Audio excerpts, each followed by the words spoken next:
94번 문제입니다. 지금부터는 부동산 투자 분석이라는 파트를 가지고 문제를 공부하려고 하는데, 투자 파트를 크게 6파트로 나누는 과정에 4번째에 왔어요.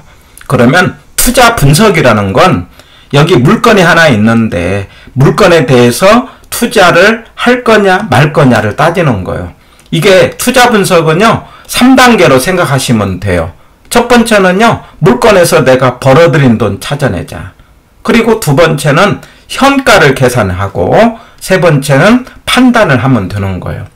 다시요. 내가 여기 빌라가 하나 있는데 4층짜리 빌라가 있어요. 이거 살 거냐 말 거냐, 투자를 할 거냐 말 거냐를 판단할 때 빌라를 통해서 벌어들인 돈 계산.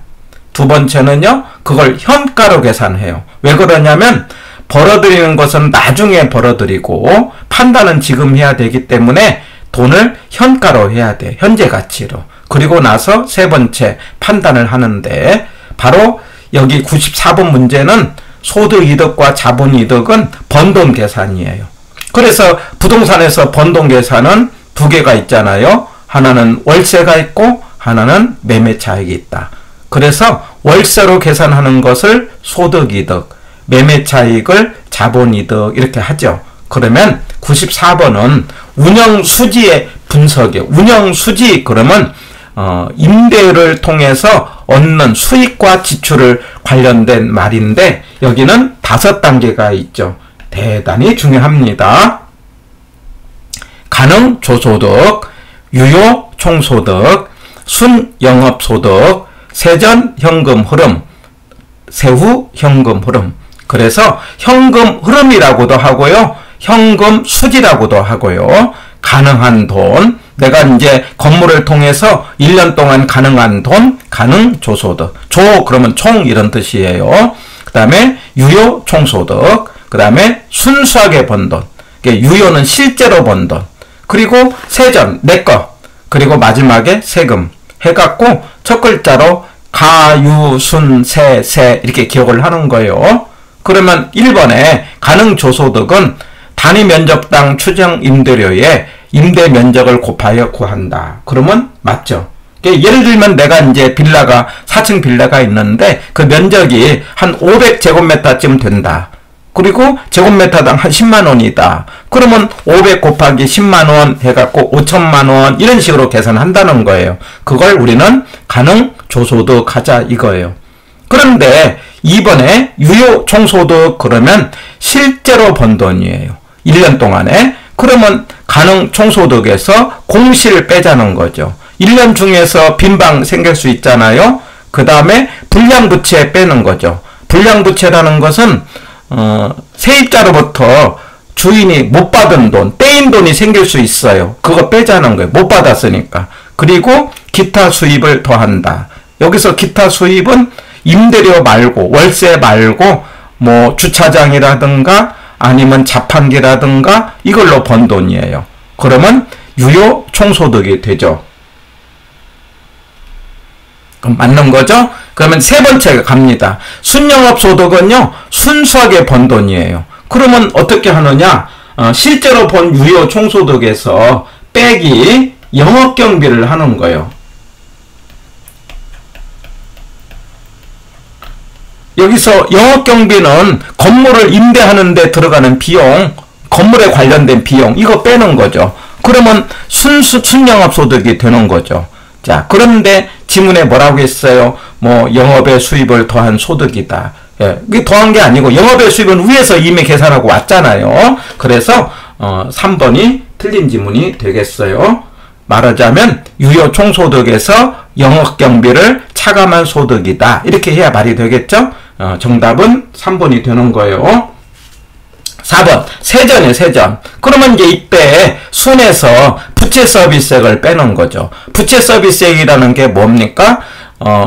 우리가 빌라를 살 때, 건물을 살 때 은행에서 원리금 균등 상환, 그러니까 1년 동안에 은행에 갚을 돈이죠. 그거 빼면은요 내 몫이 나오고 마지막에 세금을 내는 거죠. 그래서 세전에서 영업소득세를 차감하면은 세후다 해갖고 첫 글자로 가유순세세 꼭 기억합니다. 가능한 돈, 실제로 번 돈, 순수하게 번 돈, 그 다음에 내 거 세금 내고 얼마냐, 이런 식으로 이걸 공식으로 암기하는 보다는 상식으로 말의 뜻을 조금 내 것으로 만들어야 응용이 생기는 거죠. 그래서 94번의 정답은 3번이고 체크 포인트로 한 번 더 점검을 해보는 거죠.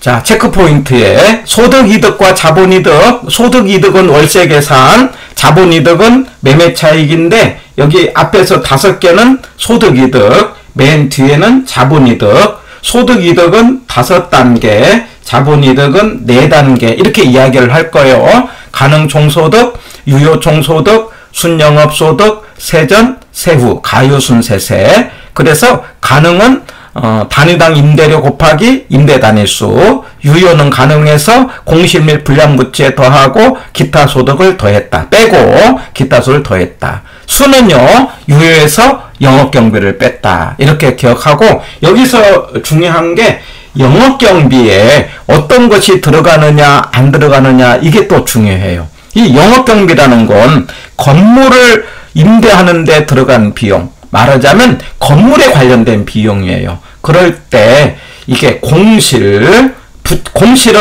말하자면 위에서 계산했잖아요. 영업경비는 3단계 계산이잖아요. 그 다음에 부채 서비스액은요, 4번째 밑에서 계산하잖아요. 자기 자리가 아니잖아요. 소득세는요, 5번째 계산하잖아요. 그러니까 공부세는 자기 자리가 아니에요.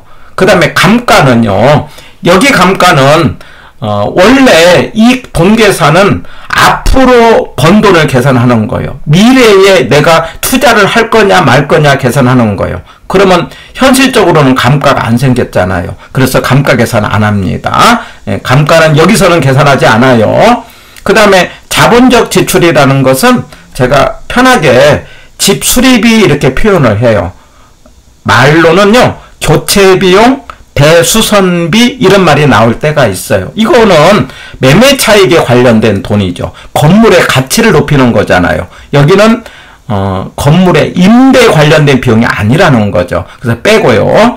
그 다음에 이는 사람에 관한 비용인데 특별히 소유자에 관련된 비용, 뭐 소유자의 급여 또는 소유자의 인출금 이런 말이 나오면은 이 경비에 안 들어간다. 그런데 관리인의 급여는 경비에 들어가겠죠? 예. 조심할 것은요, 재산세가 포함이 된다는 거. 시험에 대단히 중요합니다. 재산세는 보유과세고, 보유과세는요, 경비에 포함된다는 거 꼭 기억하고요. 예, 그래서 안 되는 것 해갖고 첫 글자로 공부세 감자인 이렇게 외우는 거예요. 암기를 해버리면은 나중에 문제를 풀 때 빨리 푸는 힘이 생겨요.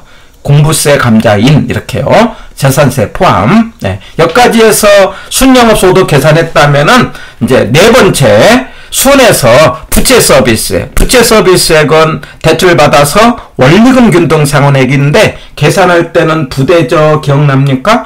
부채 서비스액은 대출액 곱하기 저당상수 해갖고 이제 갚을 은행돈이죠. 빼고 나면은 내 것이 나와요. 내 것 나왔으니까 마지막에 세금을 내는 거죠. 이 세금이 임대소득세, 영업소득세라고 하고 우리 5월 달에 종합소득세 낼 때 임대소득을 냅니다. 자, 그런데 우리가 알아야 될 게 기본적인 세금이라는 것은요, 비용을 떨고 세금 내는 거예요. 무슨 말이냐? 순영업소득을 기본으로 세금 계산을 한다는 거. 그래가지고 대체 충당금은요, 이거 충당금은 건물의 가치를 높이는 거예요. 우리 충당금 그러면 아파트의 수선 충당금하고 똑같아요. 건물을 증가시키는 거기 때문에 세금에서 공제받는 거 아니에요. 이건 더하는 겁니다. 그리고 이자와 감가를 뺀다는 것은 세금으로 공제를 받는다, 절세 효과가 있다 이 말이에요. 그래서 우리가 하나 공식으로 기억을 해주세요. 순대는 더하고 이감은 뺐다. 순대이감 여기다가 세율을 곱한다는 것. 그래서 순을 갖고 할 때는 순대는 더하고 이감은 뺀다. 이렇게 기억을 하는데 지금까지는 우리 시험에 여기까지 나왔어요. 그런데 아마 33회 때는 밑에 걸 물을 수도 있어요. 만약에 세전으로 계산한다면은 이 3개를 더합니다. 세대원은 더한다. 같은 세대원이니까 합친다 연상했어요. 세전에다가 대체 충당금을 더하고 원금을 더하고 여기서 감가를 뺍니다. 해갖고 세율을 곱하는 거예요. 그래서 순대이감 아니면 세대원은 더하고 감가는 뺀다. 해서 세금 계산해서 그걸 뺀 것이 세후가 된다. 가요순세세. 우리가 이걸 공식보다는 상식으로 내가 이제 건물에서 번 돈은 가능한 거다. 빈방 뺀 것은 유효다. 경비 뺀 것은 순이다. 은행돈 갚은 것은 세전이다. 그 다음에 마지막에 세금 내고 나서 내 몫이다. 이렇게 번 돈에서 빈방 빼고 경비 빼고 은행돈 갚고 세금 내고 나면은 내 거다. 이런 식으로 개념을 정리를 해서 해야 응용 문제가 생기는 거예요. 대단히 중요하다는 거 강조하고, 그런데 매매 차익은요 4단계입니다. 더 쉬워요. 판돈, 매도 가격, 그리고 경비 빼는 거죠. 이 매도 경비는요 대표적인 게 중개 수수료예요. 그리고 잔금이에요. 잔금. 말하자면 대출 받아서 못 갚은 돈 빼고, 그 다음에 자본이득세. 자본이득세는 우리가 양도세를 말하고, 양도세를 세법에서는 양도세인데 부동산학에서는 자본이득세 이렇게 이야기를 합니다. 빼고 나면은 세후 지분복귀액 이렇게 이야기합니다. 그러니까 매매 차익은 지분복귀액, 그 다음에 임대료는 현금 수지 이렇게 한다는 것 반복해서 내 것으로 꼭 기억하시기 바랍니다. 자, 95번이에요. 틀린 거. 순영업 소득은 유효 총소득에서 경비를 차감한 소득이다. 맞죠? 그 다음에 2번. 영업경비는 운영과 관련된, 부동산에 관련된 거예요. 광고비, 전기세 이런 것들이 해당된다. 맞죠? 그 다음에 세전은요, 지분 투자자에 귀속된다. 맞아요. 그런데 순영업 소득에서 부채 서비스액을 가산, 이게 틀렸네요. 차감한 거죠. 그래서 3번이 틀렸고. 그 다음에 세전은요, 세전 지분복귀액 이렇게 했어요. 지분복귀액 그러면 매매차익이죠. 그래서 순매각 대금에서 그 다음에 잔금을 빼면은 지분이다. 4번이 맞습니다. 그 다음에 5번은요, 부동산 투자의 대가는 이제 임대, 운영에서 오는 소득이다. 월세, 처분해서 자본이득이 있다. 이렇게 하고 정답은 3번이 되겠습니다. 그러면 매매차익 관련된 체크포인트 한 번 더 점검을 해보죠. 자, 우리 5단계, 번 돈에서 빈방 빼고 경비 빼고 남의 돈 갚고 세금 남은 내 거다. 가유순세에서 5단계. 그 다음 매매차익은 4단계. 판돈에서 경비 빼고 남은 돈, 이때는 잔금이겠죠. 세금 빼고 남은 내 것은 매매차익은 세후 지분복귀액, 월세는 세후 현금 수지. 이렇게 말로 할 때 5단계. 판돈에서 경비 빼고 잔금 빼고 세금 빼고 나면 세후 지분복귀액. 잔금은요, 우리 지난번에 연상잠대 이런 거 하나 하자고요. 잔금은 뭘로 계산한다? 연상잠대. 연금 현가로 할 때는 상환액을 곱하고 잔금 비율로 할 때는 대출액을 곱한다. 그리고 잔금 비율은 연금의 현가로 한다. 연금이 현가인데 위에는 남은 기간, 밑에는 전체 기간. 대단히 강조를 합니다. 그리고 한 번 더, 그냥 우리 임대로 하는 건 소득이득, 매매 차익은 자본이득, 그때 들어가는 비용, 이걸 수익적 지출 그럽니다. 그러니까 수익적 지출은 이제 임대에 들어가는 비용, 대개 영업경비라고 많이 나오죠. 자본적 지출 그러면 매매 차익에 들어간 비용, 교체 비용, 대수선비 이런 표현을 하죠. 그때 월세로 세금을 임대소득세, 매매 차익의 세금은 자본이득세 이렇게 하고요. 이거 2개 합친 것을 우리가 총자본 수익률, 종합수익률 이렇게 표현하기도 하는 거죠. 이런 용어 정리를 해봤습니다. 자, 96번입니다. 96번에서 이제 이런 패턴의 문제, 가, 순영업소득, 나, 세전지분복귀액을 산정하는데 필요한 항목을 골라라 이렇게 했어요. 그러니까 가유순세세 가능한 돈, 유효, 순, 세전, 세후에서 이게 5단계라고 해요. 그러면은 기타 소득은요, 제가 편의상 두 번째 나온다 이렇게 이야기해요. 말하자면 유효 조소득은 가능해서 경비, 공실 빼고 불량부채 빼고 기타 소득을 더한다 이렇게 나오지 않습니까? 두 번째 나오는 단계. 예. 그 다음에 매도 비용은요, 매매 차익에서 우리가 나오는 거죠. 그래서 세전할 때 매도 비용 나오고, 취득세는 관계가 없죠. 예, 처음에 살 때 내는 거니까. 예. 그 다음에 리을에 가면은요, 잔금 그러면 뭡니까? 매매 차익 할 때 나오는 말이죠. 네 단계에서 세 번째, 예, 잔금 빼고 세금 내고 나면 양도세는 네 번째 나오는 거죠. 매매 차익에. 그 다음에 재산세는 경비에 들어가는 거예요. 예, 그래서 비용에 들어가니까 세 번째. 그러면 순영업소득은 가유순에서 세 번째 나오는 거 아닙니까? 그러면 관련된 게 기억하고 디귿이 되겠고요. 예, 기타 소득 들어가고요. 그 다음에 미음, 디귿이 아니라 미음, 재산세에 들어가고요. 그 다음에 이제 세전은요, 매매 차익에 관련된 건데 매도 비용과 잔금이 들어가니까 2번이 정답이 되겠어요. 그래서 이런 패턴으로 말하자면은 월세 계산 5단계, 가유, 순, 세, 매매 차익의 4단계, 판돈에서 경비 빼고 잔금 빼고 세금 이런 식으로 기억을 해서 아마 96번 같은 패턴이 나오지 않겠나 생각이 들어요. 정답은 2번이었어요. 그러면은 우리가 그 소득이득과 자본이득에 우리가 섞어진 공식을 한 번 더 확인을 해보자. 말하자면 기억에 세전, 현금, 수지 이런 말이 나면 월세예요. 그러면 세전은 뭡니까? 거기서 세금을 빼면 세후잖아요. 그때 세금이 재산세입니까? 영업소득세입니까? 영업소득세죠. 재산세는 경비에서 나오는 거죠. 이렇게 그 말이 어느 때 나오는가 확인하는 거. 예. 니은 매도가격 그러면 이제 매매 차익에서 나오는 거고 4단계죠. 해서 매도가격에서 매도 경비를 빼면 순매도액 해야 되겠죠. 예.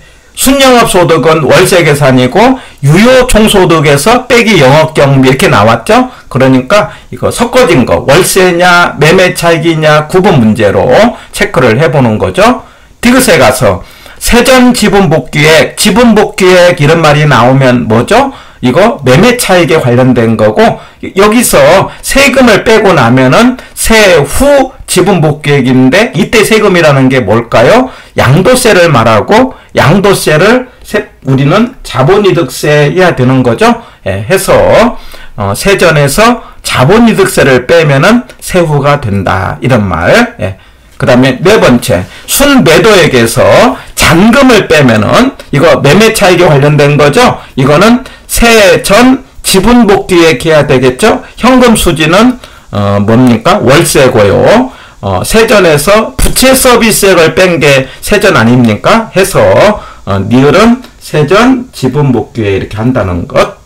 마지막에 순영업소득에서 부채 서비스를 빼야 세전 현금 수지 이렇게 되는 거죠. 잔금은 매매 차익에 관련된 것. 그래가지고 우리가 이제 임대계산 5개, 가능 조소득, 두 번째 유효 조소득, 가능해서 공실과 불량부채 빼고 기타 소득을 더한다. 이렇게 세 번째는 순영업소득, 말하자면 유효에서 영업경비를 빼는 건데 영업경비 아닌 거 공부세 감자인 이렇게 하고 우리 재산세는 들어간다는 것. 그 다음에 네 번째 세전은 순에서 부채 서비스액을 빼고 부채 서비스액은 대출액에다가 저당상수고 예, 여기까지 세전했으면은 마지막에 세금을 내는데 세전에서 세금을 이때는 무슨 세? 영업소득세 세후 현금 수지라고 한다는 것.